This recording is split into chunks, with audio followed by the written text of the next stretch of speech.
Well, China has announced zero tariffs on nearly all imports from 53 African countries, expanding a policy that earlier covered only the least developed economies. And that exception will remain in place till April of 2028.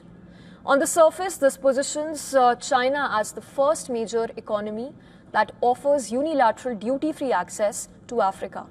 But tariffs were never the biggest hurdle. African exports to China are still dominated by raw materials and fruits, while structural constraints continue to restrict higher value trade. Even with zero tariffs, Africa runs a significant trade deficit with China, now over $100 billion. China's tariff move is part of a broader playbook.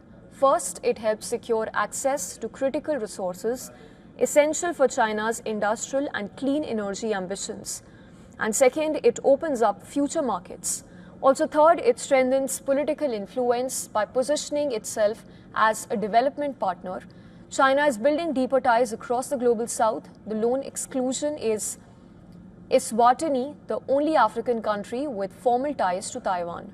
China's move also comes at a time when global trade is increasingly fragmented. While Donald Trump has doubled down on tariffs, targeting China, Europe, and key imports, Beijing is taking the opposite route: lower tariffs, deeper trade ties, and expanding influence across emerging economies. The contrast is reshaping the global trade narrative.